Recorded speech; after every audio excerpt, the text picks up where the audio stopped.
La Gazette du Togo, une vision sur l'actualité togolaise et sur le monde. Bonjour et merci infiniment de nous recevoir encore en ce jour chez vous. Rencontre et échange nouveaux numéros, l'émission qui fait le décryptage de l'actualité de la semaine. Nous allons une fois encore parler de chez nous au Togo avec l'actualité telle qu'elle se passe, qu'elle se déroule, l'actualité vue par l'ANC, l'Assemblée nationale pour le changement. C'est notre thème de ce jour et pour cause, je reçois pour vous le chargé des médias, il est conseiller à l'ANC, Francis Pedro Amouzou. Chers collègues, chers confrères, merci d'être au rendez-vous de cette émission. Merci, chers collègues. C'est avec plaisir que j'ai reçu votre invitation et vous me permettez de saluer également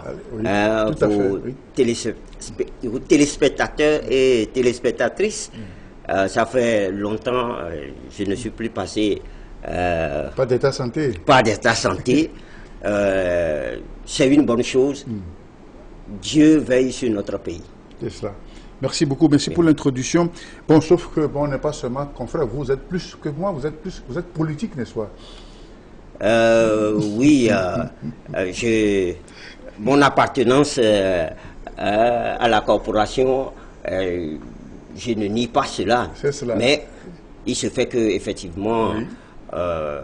Je suis le conseiller chargé des relations avec les médias au niveau de l'Alliance nationale pour le changement. C'est cela. Voilà. Et c'est surtout pour ça que vous êtes là. Exact. Alors, question, comment se porte votre formation politique dans le temps qui court, dans cette période que nous vivons? Comment se porte l'ANC?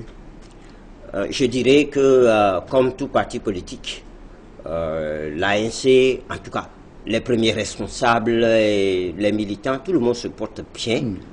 Mais vous n'êtes pas sans savoir qu'au Togo, la situation n'est pas rose du tout.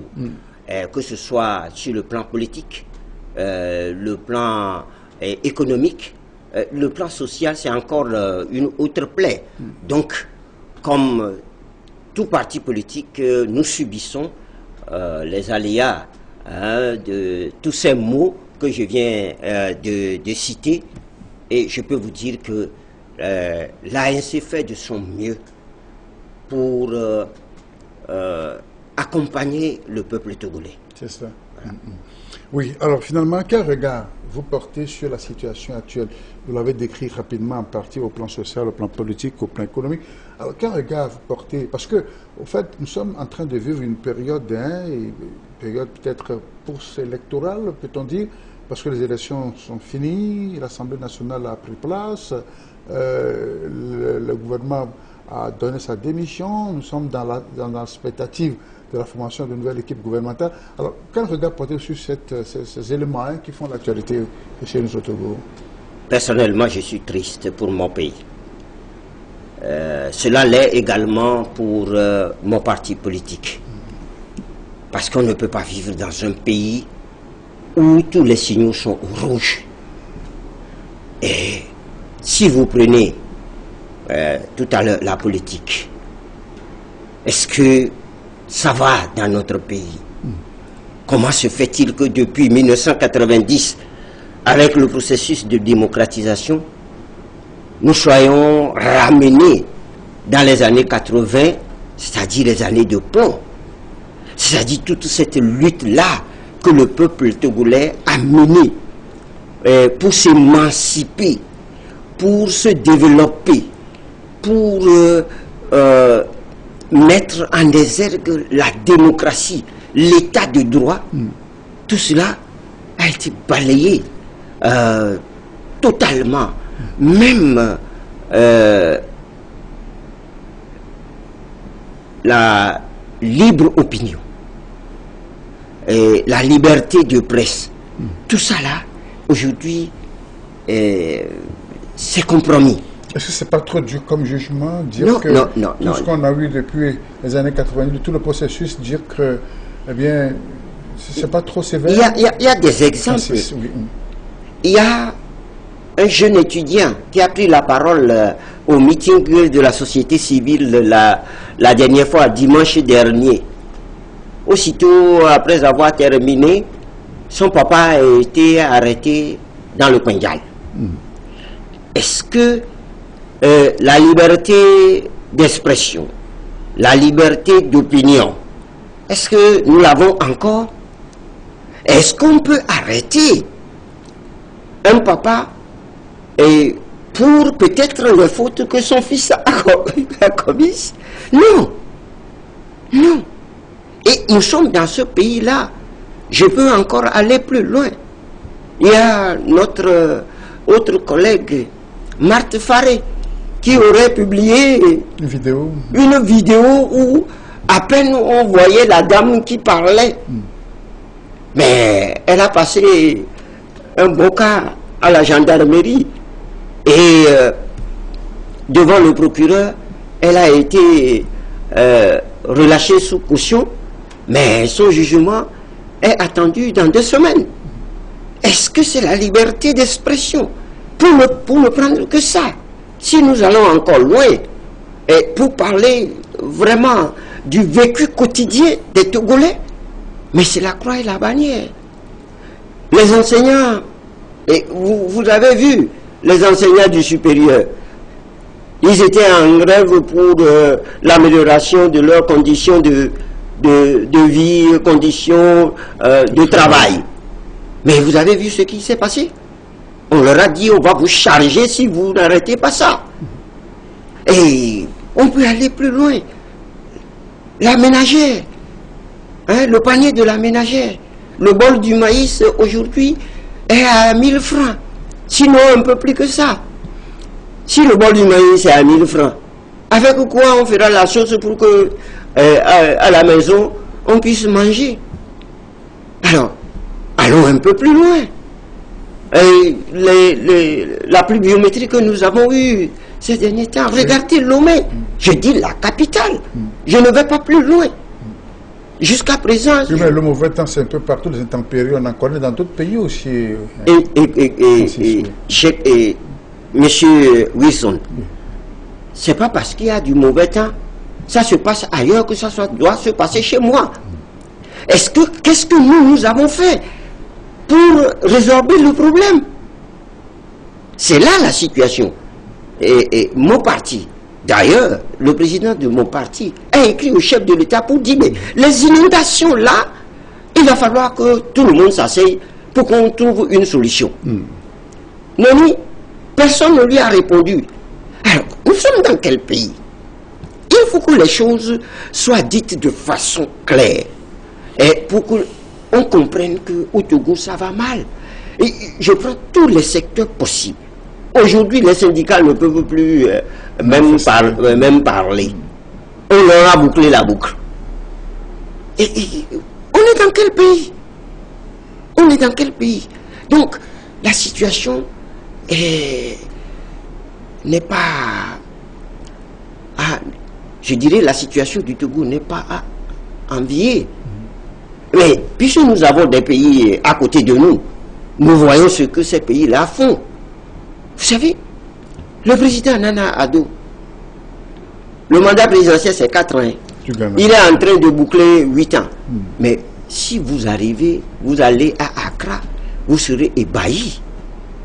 Vous serez ébahis. C'est des échangeurs de 4 niveaux. On commence à... déjà à partir de Tete Kwashi Sakle, ici, vous voyez déjà qu'il y a du travail qui a été fait. Si vous allez à Cotonou, vous ne reconnaissez plus Cotonou. Moi, je pratique, vous ne reconnaîtrez plus Cotonou. Mais pourquoi nous sommes à la traîne? Je suis désolé de dire, le gouvernement a convié la presse la dernière fois pour dire l'indice de développement et machin. On racontait sa vie, que mais le Togo est le premier pays dans la sous-région UEMOA. Qu'est-ce que ça veut dire? Qu'est-ce que ça veut dire si les populations ne peuvent pas trouver ça dans leur assiette? Si on nous dit que le PIB est tant, l'indice de développement est tant, on a ceci, on a cela, on a, comment on dit ça,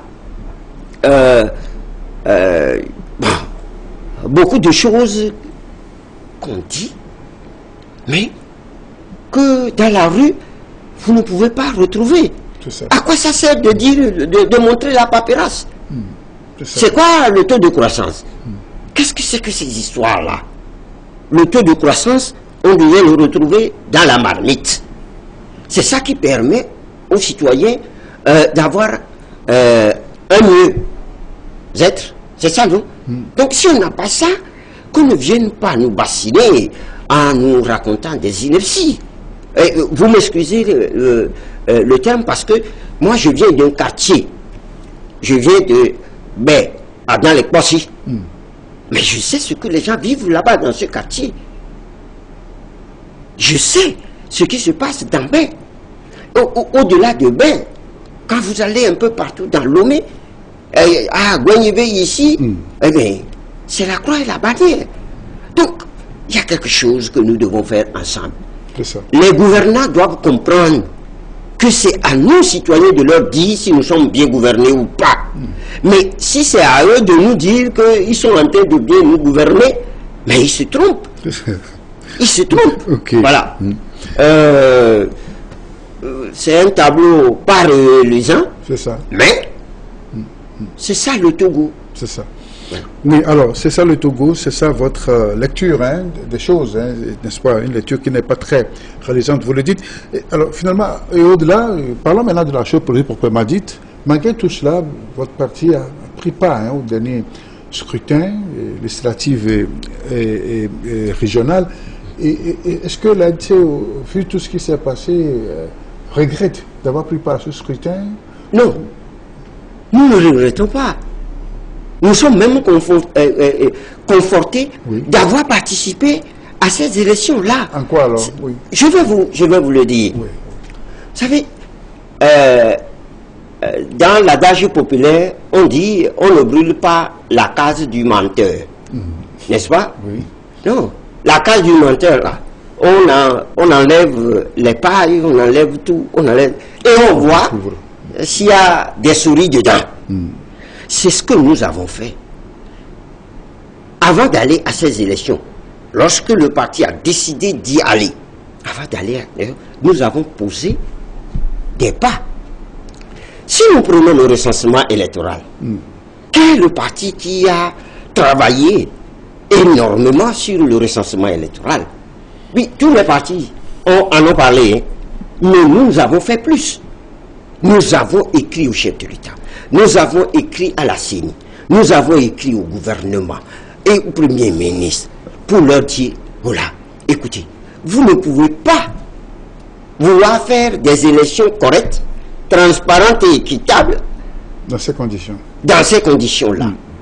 La loi dit que le citoyen qui se présente dans les centres de recensement doit être recensé. C'est ce que la loi dit. Alors, le gouvernement et la CENI se sont entendus pour dire qu'ils ont déjà un seuil, donc ils ne peuvent plus enregistrer. C'est dans quelle loi ils ont trouvé ça? Et nous avons attiré leur attention. Tout le temps. Tout le temps. Néni, le découpage, nous avons fait mieux. Nous parlons de ce découpage, la découpage électoral concernant les élections législatives depuis 2000, je ne sais pas, 2011. Nous avons fait même des propositions de découpage. Mais le gouvernement ne nous a pas suivis. Mais pourquoi il doit avoir de l'apartheid dans notre pays au moment où les Sud-Africains se sont battus pour se débarrasser de ce monstre-là? Parce que le Togolais, devant la loi, n'est plus égal. C'est-à-dire le Togolais de Dapan, c'est un autre Togolais, il a un autre poids. Le Togolais de Blita, bon, c'est un autre poids. Le Togolais de Anéo, c'est un autre poids. Pourquoi ça doit être comme ça? Alors que la règle, c'est de trouver le quotient électoral et puis c'est fini. Nous avons fait toutes ces propositions pour amener le gouvernement à mieux organiser les élections. Néni. Maintenant, nous avons décidé d'y aller quand même. Pour montrer à la face du monde que ce gouvernement-là ne fait que de la triche tout le temps. Et si vous prenez le rapport que nous avons fait sur ces élections-là, nous avons donné, nous avons fait voir comment les choses se sont passées, preuve à l'appui, sur toute l'étendue du territoire.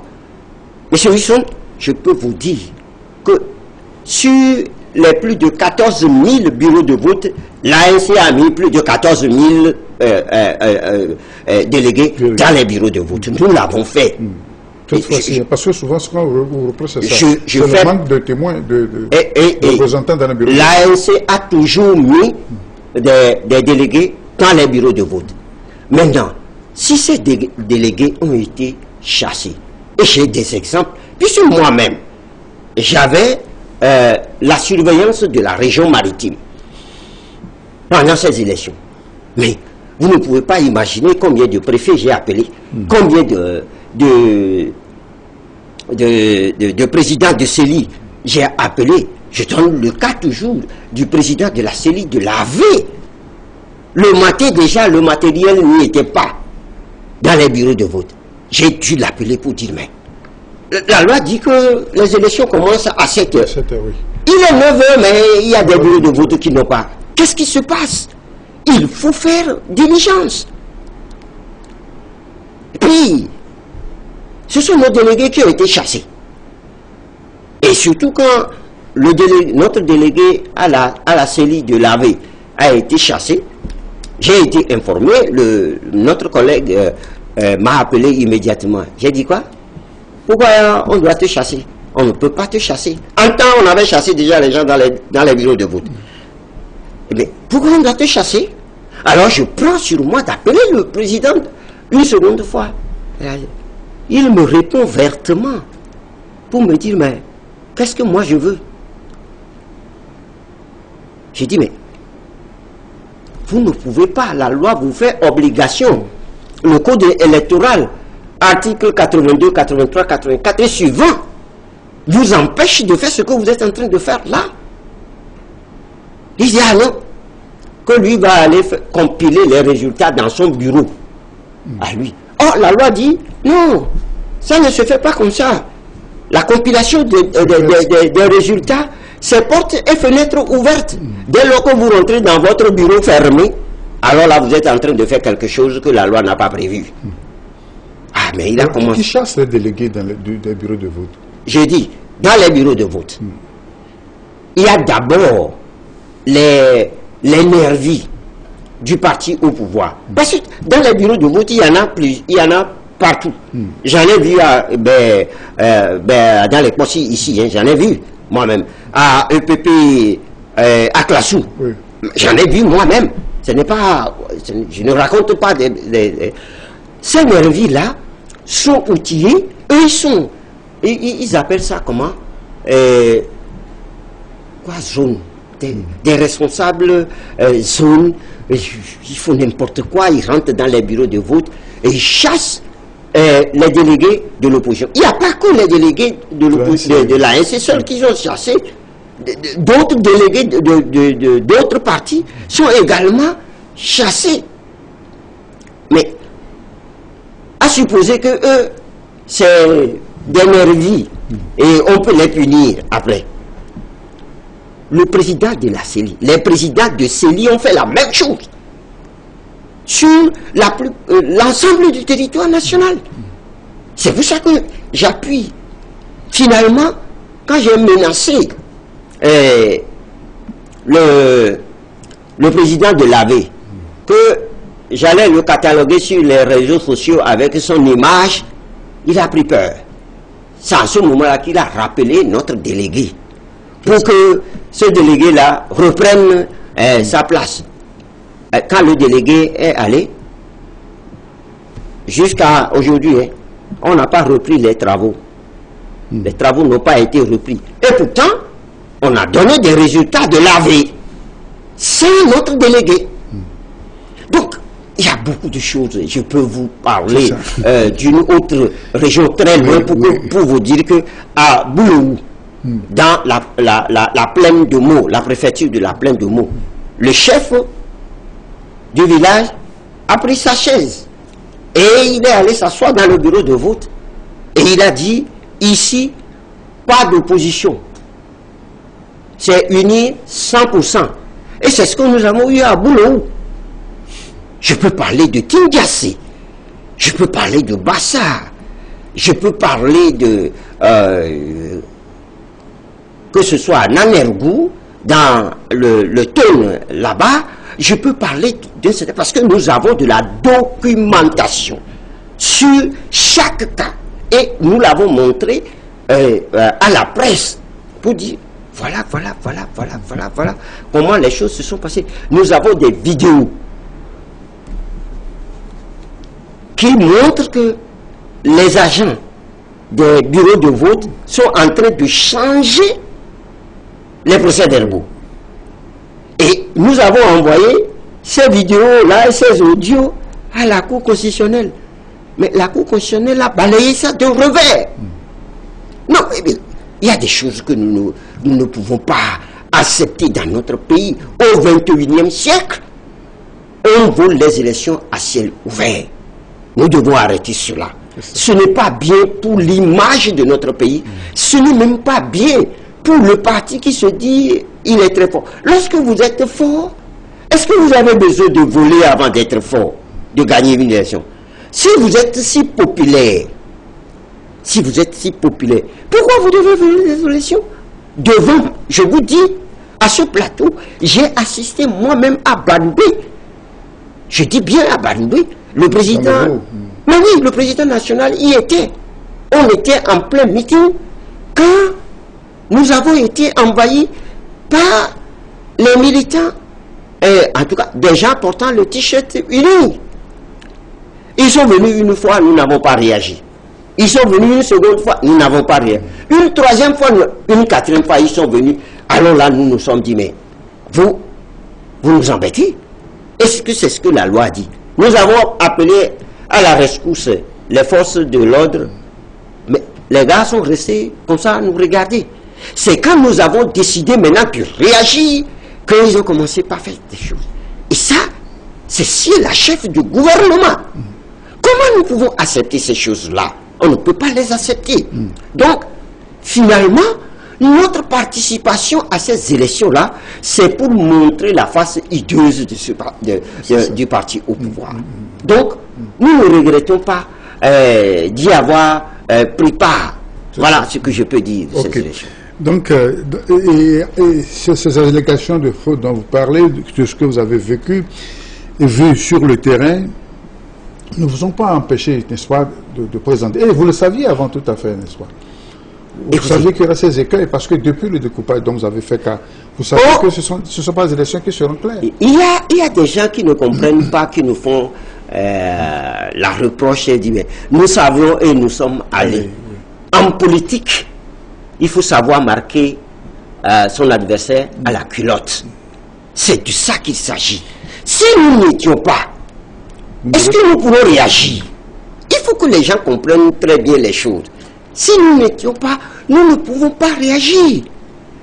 Parce que, on dira les accents ont tort. Remarquez qu'en 2018, à cause des faiblesses de la CEDEAO, qui a refusé de régler le problème du Togo, nous nous sommes dit non.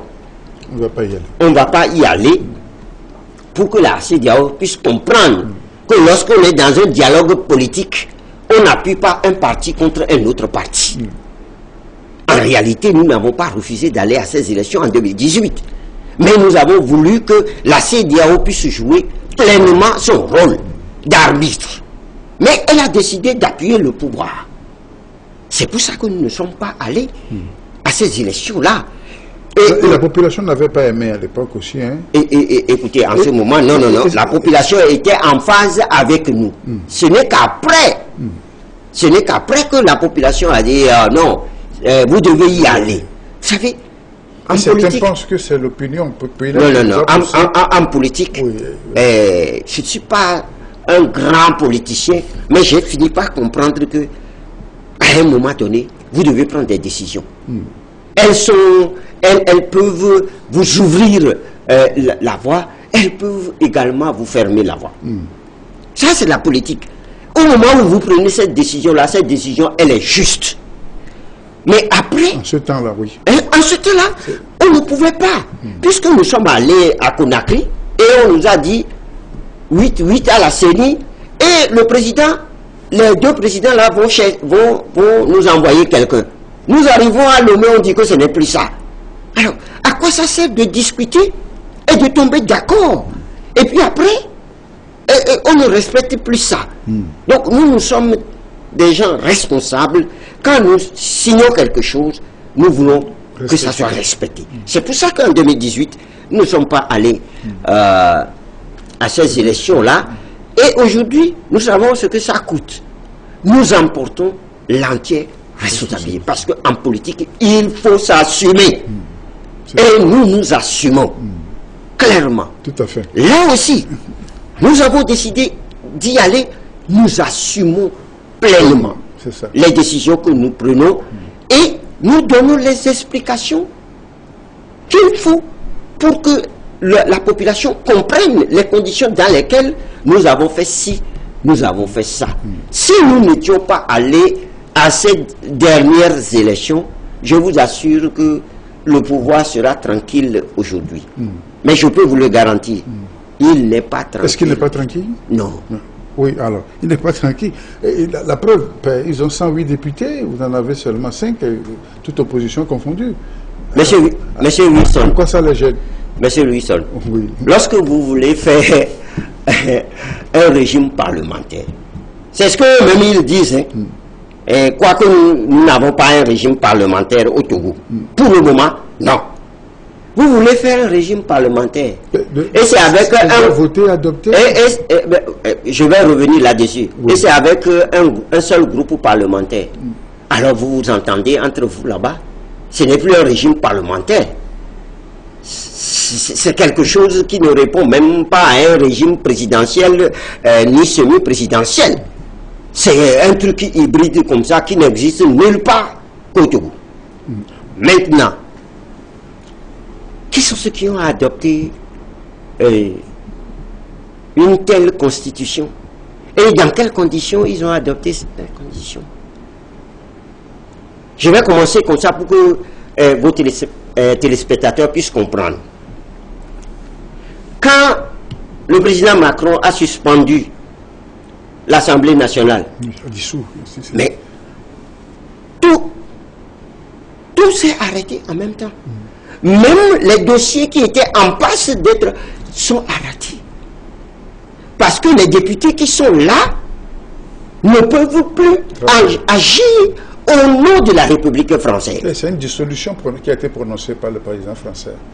Dans notre constitution de la 4e République, il est dit que on peut dissoudre l'Assemblée ou l'Assemblée est en fin de mission. Dans notre cas, l'Assemblée était en fin de mission. Donc, gérer les affaires courantes. N'avait plus l'onction du peuple pour même faire la révision de la Constitution. Mais elle a... L'article dit jusqu'à ce qu'on mette en place la nouvelle législature.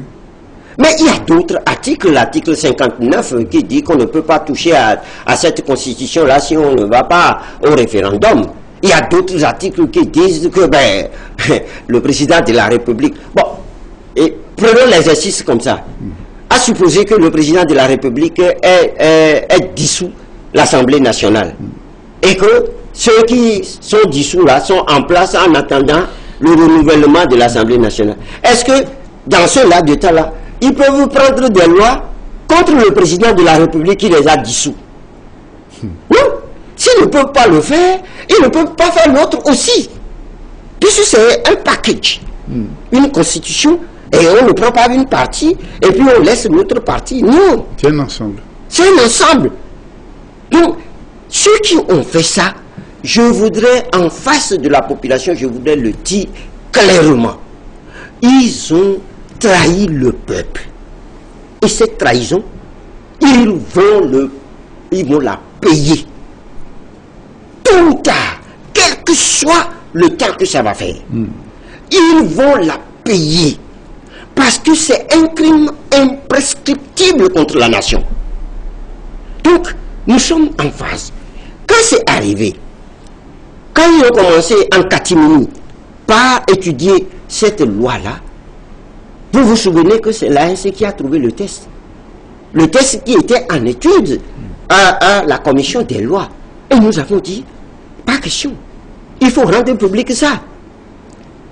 C'est nous qui avons rendu public ce test-là pour dire, les gars là sont en train de foutre le bordel, il faut les arrêter. Et nous avons fait ce qu'il faut faire en tant que parti politique pour alerter et le président de la République et le gouvernement pour dire ce que vous êtes en train de faire là, ça va créer des problèmes. Arrêtez cela. Si vous voulez la modification de la Constitution, eh bien, si vous voulez une révision, vous attendez. On fait les législatives, on va à l'Assemblée nationale, les députés sont à même de le faire. Oui. Auquel cas, le président appelle au référendum. Article 4 de la Constitution de la 4e République. Mais ils ont... C'est quand nous avons fait sortir le test que normalement le gouvernement devait rendre public.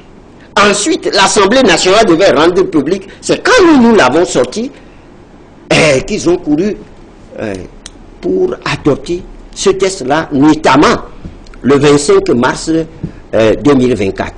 Le télé qui s'en est suivi, ils ont dit, ah non, nous allons aller consulter les populations. En lieu et place de la consultation de la population, ils sont allés voir les chefs traditionnels. Et nous avons aujourd'hui des audios, nous avons aujourd'hui des vidéos où des chefs leur ont dit, arrêtez ça. Vous allez créer des problèmes à la nation. Faites les choses dans les règles. Mais quand ils sont revenus, ils ont dit que non, ils ont eu l'onction de la population. Et, patatras, je crois le 19, c'est le 19 avril, non? Ils ont adopté en seconde lecture ce test-là.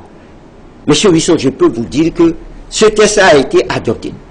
Ce test a subi, après adoption des transformations, à telle enseigne qu'aujourd'hui, je peux vous garantir qu'il y a deux journaux officiels qui ont publié le même test, mais il y a les deux journaux officiels sont de même date, même numéro, mais les tests qui sont dans les deux sont différents.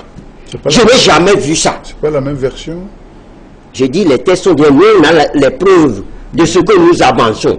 Puisque nous avons les deux journaux officiels. Oui. Qui ont publié deux tests différents? Deux tests différents. Deux constitutions différentes. Et on nous dit que le chef de l'État a adopté. Lequel le chef de l'État a promulgué? Lequel le chef de l'État a promulgué? Nous sommes dans un flou. Je dirais, est-ce que c'est un flou? C'est pire qu'un flou. C'est une embrouillamini indescriptible. Non, mais, monsieur Wilson, c'est terrible. Nous avons ces preuves-là. Et ça fait honte. Parce que, monsieur Wilson, vous êtes intelligent. On ne peut pas insulter votre intelligence. Parce que ça, là, c'est insulter votre intelligence.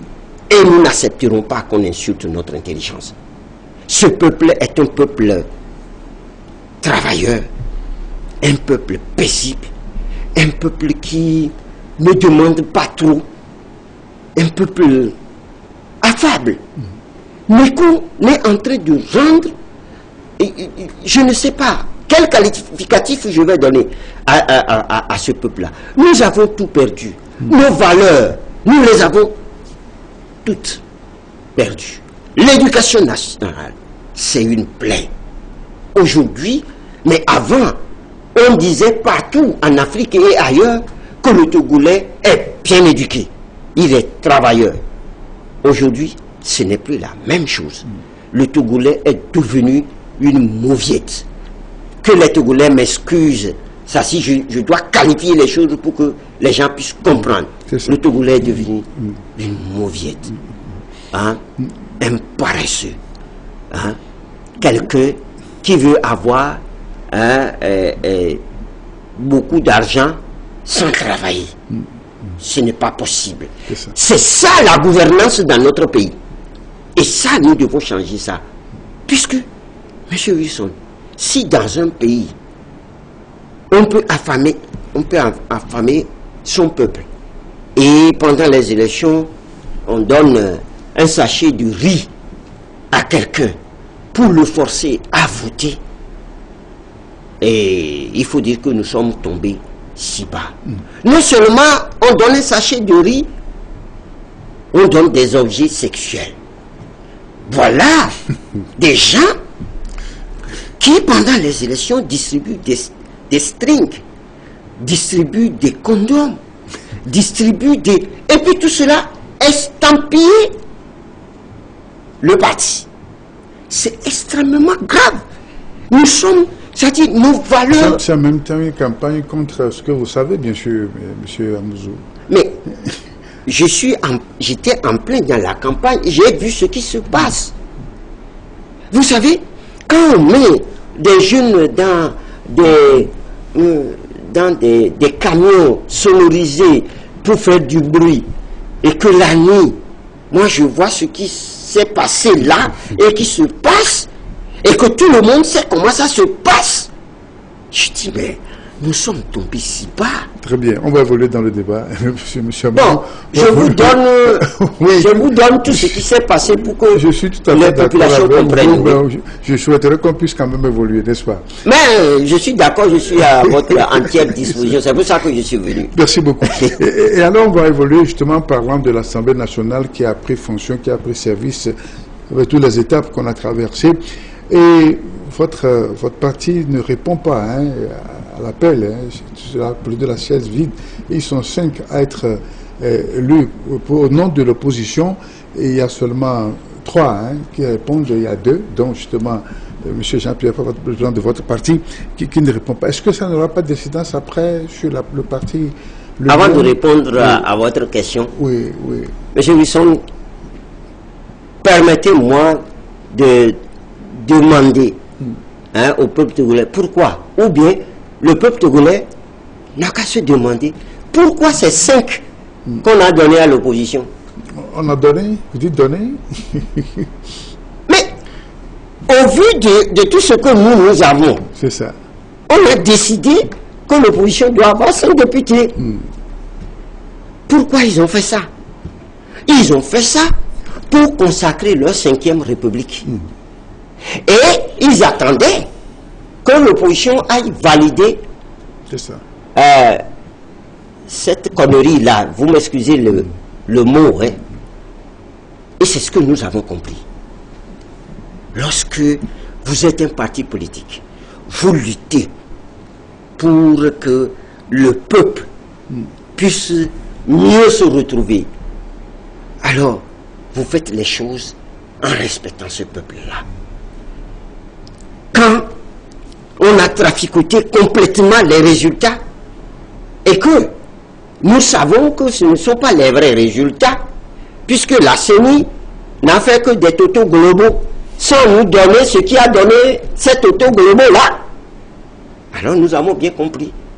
Donc, moralement, il ne fallait pas siéger moralement pour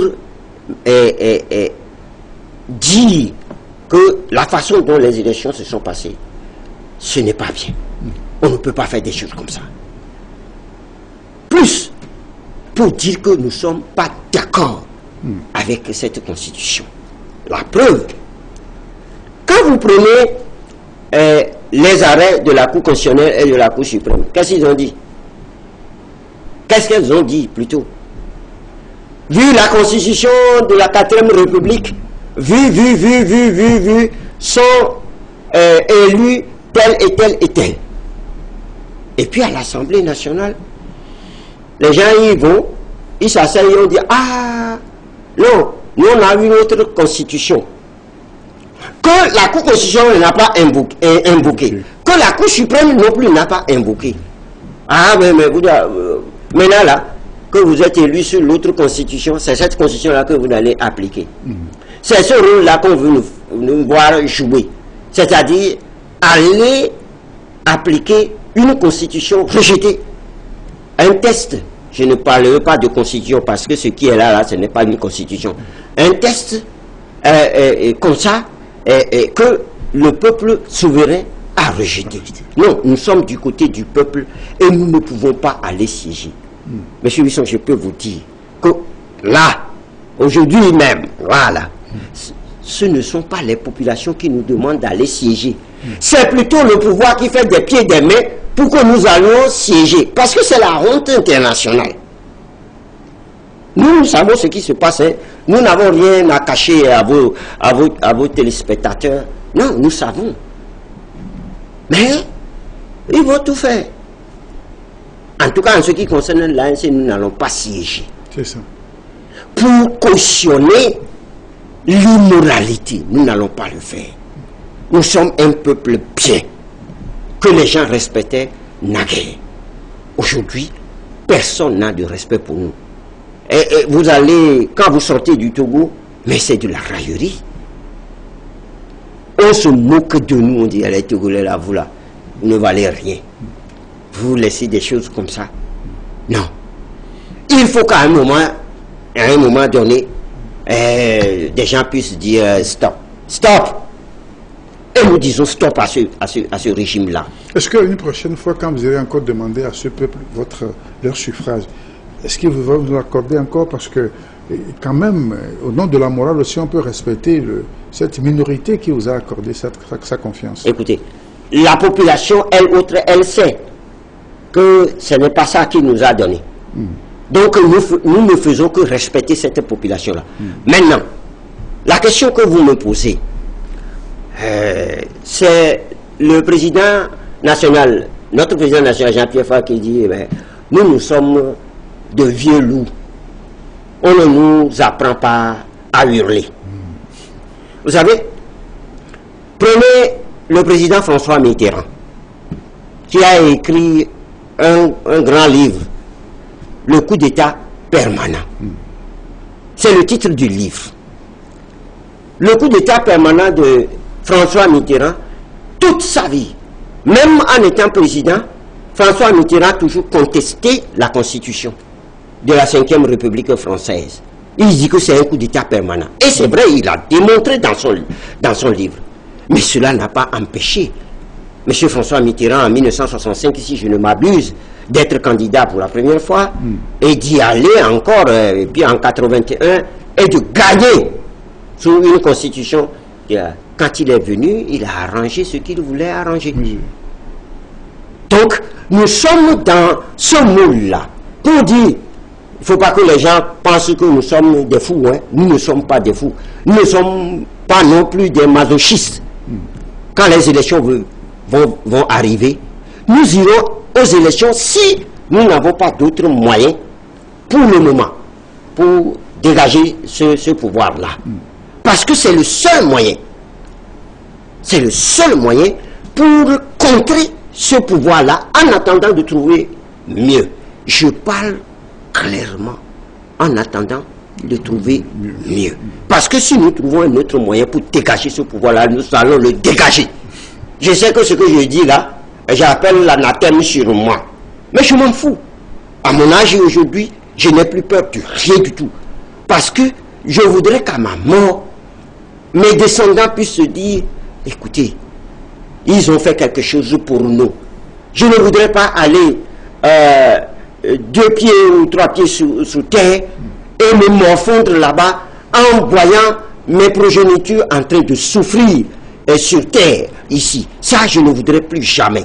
Et nous n'allons pas permettre que cela arrive dans notre pays. On ne va pas permettre ça. Parce que ceux qui sont au pouvoir sont des Togolais. moi aussi je suis Togolais. Ils ne sont pas plus Togolais que moi. Non, ils ne sont pas plus Togolais que moi. Et c'est très clair. C'est pour cela que nous disons que nous qui sommes des politiques, nous devons réfléchir très bien avant d'agir et de ne pas faire des choses inconsidérées. Je suis désolé. Oui, alors justement. Je suis désolé. Et ça ajoute encore au problème déjà existant, n'est-ce pas, au sein de l'opposition, parce qu'il y a 3 de députés élus qui siègent à l'Assemblée nationale. Monsieur Huisson. Ça n'aggrave pas encore ce fossé entre... Non, Monsieur Huisson. Oui. Il faut Ils ont fait le choix contraire. Il faut qu'au Togo, tout le monde soit responsable des décisions, du choix qu'il fait. Est-ce que vous nous avez vus en train de toiser ceux qui sont allés siéger? Vous nous avez entendus en train de les critiquer? Non. C'est des partis politiques qui sont assis et qui ont réfléchi et qui ont dit nous allons aller siéger. Ça, c'est leur problème. Nous avons décidé de ne pas siéger. C'est notre problème. Et nous sommes en train d'expliquer pourquoi nous ne voulons pas siéger. Quelles sont les raisons qui motivent notre refus de siéger? Voilà ce que nous faisons. Maintenant, et à la limite, à l'extrême limite, je crois que nous devons sonder, sonder les choses pour dire, mais si nous faisons ça, qu'est-ce que ça donne? C'est ça. Si nous faisons ça, qu'est-ce que ça donne? Et vous l'avez fait, n'est-ce pas? Mais c'est parce que, et je vous ai donné le séquencement du travail que l'ANC avait. C'est ça qui nous a amené à dire, attention, si nous siégeons là, nous allons permettre à ce pouvoir-là d'avoir un boulevard devant lui. Nous ne siégerons pas. Oui, mais que vous siégez ou pas, le chien aboie, la caravane passe, tout ça. Vous savez, en politique, ça peut paraître comme ça. Mais ce n'est toujours pas vrai en politique. Quand un maillon manque à la chaîne, c'est quelque chose d'extraordinaire en politique. Il y a aujourd'hui 2 partis qui refusent de siéger. Ces 2 partis-là ont fait capoter tout ce que le pouvoir a monté de toutes pièces, croyant que au Togo, nous sommes tous devenus des demeurés. Non, nous ne sommes pas devenus des demeurés tous. Peut-être, je ne veux pas insulter les Togolais, parce que c'est des gens corrects, je ne veux pas les insulter. Mais si le pouvoir pense que les Togolais sont des demeurés, ils se trompent largement. Parce qu'ils seront rattrapés. Je vous le dis, ils seront rattrapés. Tout tard, ils seront rattrapés. Parce que ce qu'ils sont en train de faire là, ça va aboutir à quoi? On a déjà vu les schémas.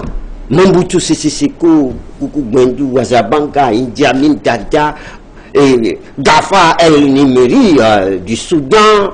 On a vu tout ça. Ils ont... Quel est l'héritage qu'on peut maintenant avoir de leur passage à la tête de leur pays? Mais c'est ce qui va arriver à ce régime-là. Ça va leur arriver à coup sûr. Un pays, personne ne peut prendre en otage indéfiniment un pays. Personne. Même un groupe. Personne. Alors, lorsqu'on dit qu'il y a une minorité qui accapare les richesses, il va falloir qu'on agisse quand même. La minorité se trouve où? La minorité se trouve où? Monsieur Gérard Huisson, le pays, notre pays est par terre.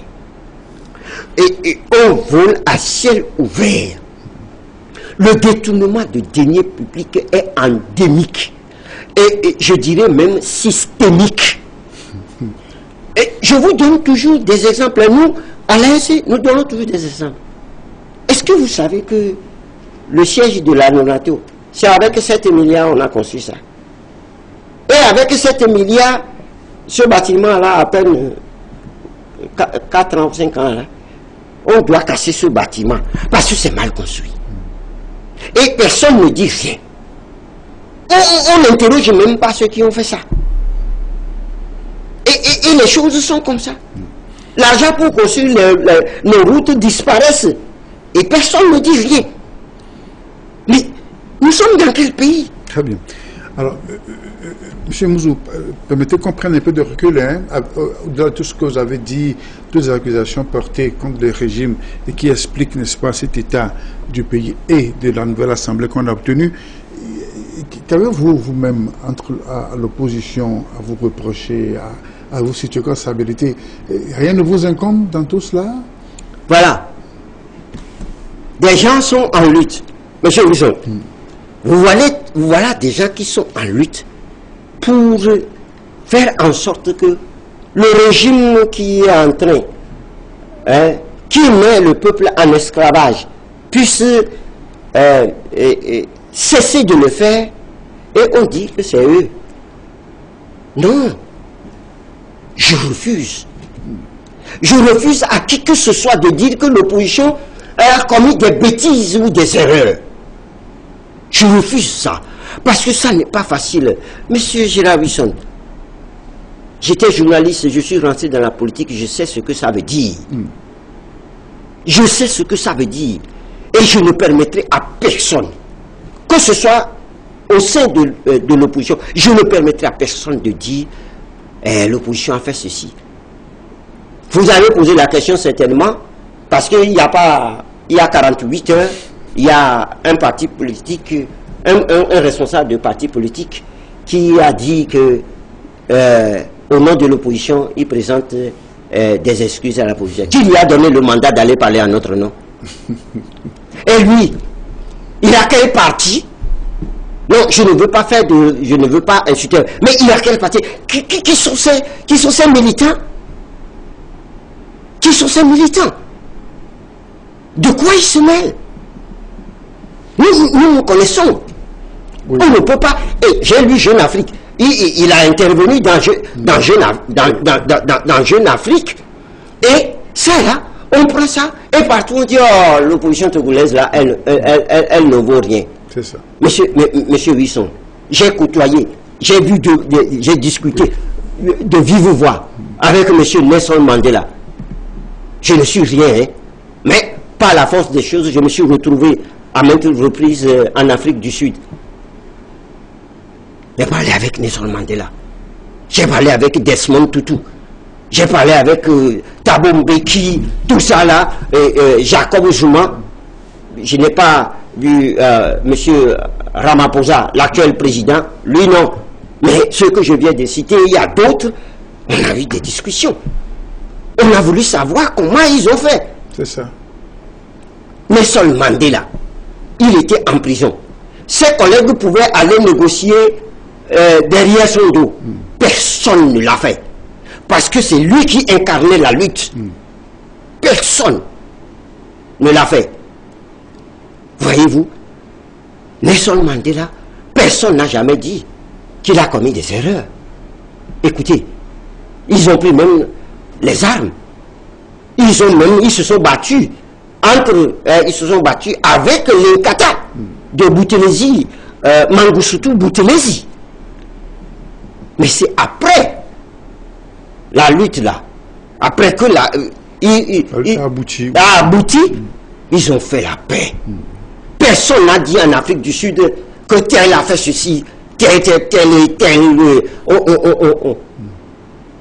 Vous avez vu? Oui, est-ce que vous voyez ce que ce pouvoir-là nous fait? Vous voyez ce que ce pouvoir-là nous fait pour que nous nous autoflagellons? Non, arrêtons ça. C'est au Togo que vous trouvez de ces choses-là. Il faut que le peuple togolais cesse d'écouter ces beaux-parents qui nous disent rien du tout. Parce que vous dites ça, le pouvoir prend ça immédiatement. Tu sais, même ils disent qu'ils ont commis des erreurs. Donc nous avons bien fait de leur taper dessus. Alors je dis à monsieur Nathaniel Olympio, arrêtez ça. Arrêtez ça. Parce que vous n'êtes pas un bon lutteur. Nous avons les séquelles de cette lutte. Nous avons les séquelles de cette lutte. Est-ce que vous savez, monsieur Wilson, que nous ne pouvons plus rien entamer au Togo? Parce que nous faisons de la politique. Mais qu'est-ce que ça veut dire? Et on vient nous dire que, nous avons commis des erreurs. Quelle est erreur? Alors, celui qui dit qu'il a commis erreur, qu'il mette sur la table l'erreur que lui-même il a commise. Parce que nous sommes capables de lui sortir les erreurs qu'il a commises. Mais nous ne le disons pas. Bien. Parce que nous voulons que la lutte avance. Nous n'en parlons pas. Pourquoi les gens nous toisent tout le temps? Oui, alors, M. Francis Pédon, on va mettre dans la terre. Ce n'est pas pour vous vexer, mais c'est des réalités quand même, hein, parce qu'aujourd'hui, il y a d'autres fronts qui sont en train de se constituer. Hein, pour peut-être, dans la logique, n'est-ce pas, de sortir le Togo de ce que vous dites. Dans un pays, on ne peut pas... Nous parlons de démocratie. Hein. Nous, à l'ANC, nous sommes clairs dans la tête. Nous parlons de démocratie. Mais si les gens veulent se regrouper pour mener la lutte, mais qui sommes-nous pour leur refuser? Qui sommes-nous? Ils sont Togolais, non? Alors, ils ont le droit de faire. Mais si d'autres aussi veulent faire quelque chose, ils ont le droit de faire. Écoutez, à condition que personne n'empêche personne de faire ce qu'il peut faire pour sortir le pays de... En quoi nous empêchons? Bon, est-ce que vous avez jamais vu, sans se dire, est-ce que vous avez jamais vu l'ANC en train d'aller contre les autres?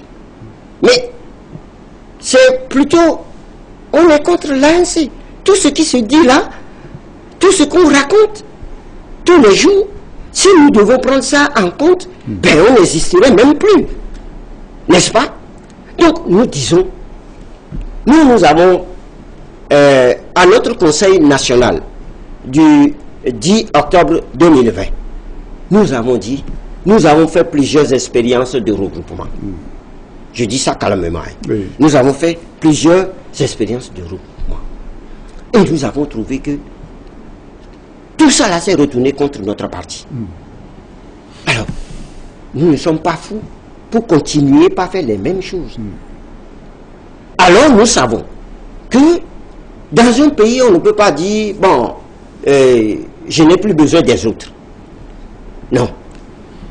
Quand on est en vie, on est homme, on ne peut pas dire, je n'ai plus besoin des autres. Mais nous disons, même si c'est comme ça, nous ferons avec ceux que nous pensons qu'ils sont dans la même logique que nous. C'est ça. Est-ce que nous avons tort de dire ça? On nous bassine à cause de ça. On nous donne des envolées de bois vert à cause de ça. Mais nous avons fait des expériences, et ce sont des expériences qui ont abouti à cette conclusion-là. Si demain, nous cheminons, nous trouvons que quelqu'un est en train de faire du bon travail, et que ça peut sauver le peuple togolais, pourquoi nous ne travaillons pas avec lui? Tout à fait. Raison pour laquelle nous n'avons jamais cessé de parler avec les partis politiques. Même ceux qui nous ont créé des problèmes. C'est ce que beaucoup de gens ne savent pas. Vivement. Je dis même ceux qui nous ont bassinés de tous les noms d'oiseaux, nous parlons avec eux. Mais nous disons, voilà, pour faire quelque chose, hein, tout le monde demande, il faut faire une table rase. Je suis d'accord pour qu'on fasse une table rase, M. Wilson. Mais avant de faire une table rase, là, il faut que toi et moi nous reconnaissons. Il faut que nous reconnaissons là où se trouve le mal. C'est ça. Si nous ne reconnaissons pas, nous faisons table rase comme ça en l'air. Nous recommençons, les mêmes causes produiront les mêmes effets. C'est ce que nous disons clairement et nettement. Mais nous n'avons jamais cessé de parler. Même nous, celui qui nous a insultés la dernière fois, nous étions avec lui. On parle. Oui, c'est ce qu'il nous faut. Qu'ils comprennent que eux aussi, ils doivent, tout ce qu'ils ont dit, c'est-à-dire il y a des choses, c'est pas tout. C'est pas tout. Hein. Nous sommes de grandes personnes. Nous sommes de grandes personnes.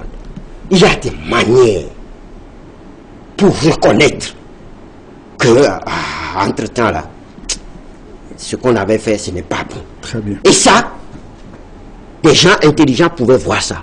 Mais si on continue de donner dans des faussetés, dans du mensonge, mais nous n'allons pas nous n'allons pas embrasser le menteur. Hein. C'est ça. Oui. Non, on ne va pas le faire. C'est tout à fait légitime. Voilà. Alors, voilà pour cet entretien qui tire à sa fin. Monsieur Francis Pedro Amouzou, vous êtes mon invité. Un dernier mot, hein, en quelques secondes, pour clore cette émission, cet échange interrompu que nous avons eu ici en studio.